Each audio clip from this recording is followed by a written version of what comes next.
فرماتے ہیں کہ بچے تھے گھر میں 6-7، غربت تھی، کام ملتا کوئی نہیں تھا، اور میں کام چور نہیں تھا، کام ڈھونڈتا تھا، پر اللہ کی قدرت کے کام نہیں ملتا تھا۔ فرماتے ہیں کہ میں نے ایک دن اپنی اہلیہ سے کہا کہ آج میں پھر جاتا ہوں کام ڈھونڈنے، تو میری بیوی بڑی فرما بردار تھی، پر اس دن نہ غربت کے ہاتھوں تنگ آ کے کہنے لگی آج نانا کوئی تو چیز لے کے آیا، تو مجھ سے بچوں کی بھوک نہیں دیکھی جاتی ہے، سب روگاں دا روگ محمد جس دا نام غریبی، کنڈ بلا کے لنگ جاندے نہیں دوست یار قریبی، آج نہ کچھ لے کے آیا تو میں بچے لے کے میکے چلی جاؤں گی۔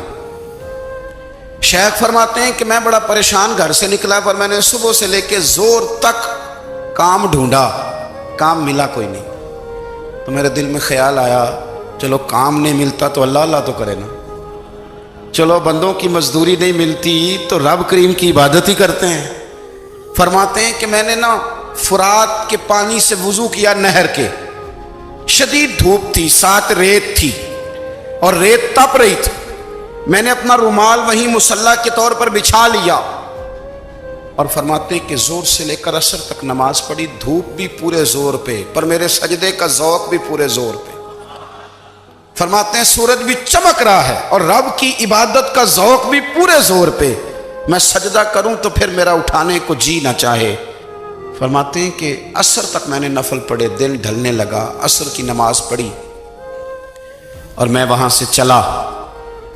اب میں جب نکلنے لگا تو دل میں خیال آیا کہ چھوٹی چھوٹی دیواریں ہیں گھر کی، بغیر کچھ لیے جاؤں گا تو بیوی دور سے دیکھے گی تو شور کرے گی کہ پھر خالی ہاتھ آ گیا ہے۔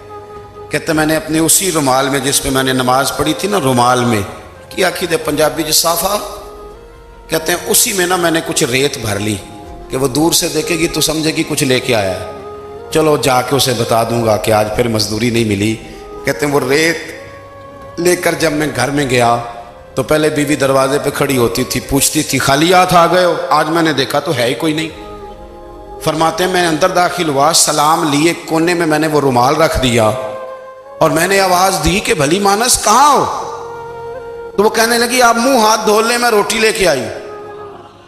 میں نے کہا روٹی کہاں سے آ گئی؟ یہاں تو کئی دنوں کے فاقے، تو کئی دنوں کی غربت ہے، یہاں تو اس گھر میں تو فقیری ہے۔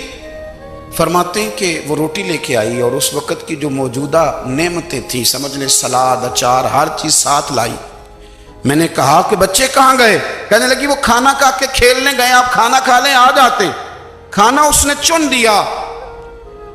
میں نے حیرت انگیز لہجے میں ساری نعمتیں اپنے دسترخوان پہ دیکھ کر کے بیوی سے پوچھا یہ کہاں سے آیا کھانا؟ بچوں کو تو نے کہاں سے کھانا کھلایا؟ یہ سارا کچھ کیسا ہے؟ کہنے لگی پتہ نہیں آج آپ کس کریم کی مزدوری کرنے چلے گئے تھے، پتہ نہیں کس کریم کی، میرے گھر میں تو اتنی نعمتیں آئی ہیں کہ مجھ سے سنبھالی نہیں جا رہی، اتنا اناج ہے، اتنا گندم ہے، کس کریم کے دروازے آج چلے گئے تھے؟ یہ کہتے کہتے وہ اٹھی اور اٹھ کر کے کہنے لگی پہلے ہی بڑا کچھ آیا تھا، اب کیا لے آئے؟ اور جا کر کے نا اس نے وہ ریت والا رومال کھولا، کہنے لگے میں تو لے کے آیا تھا ریت، تو میرے رب نے اسے بھی سونے اور ہیرے بنا دیا تھا۔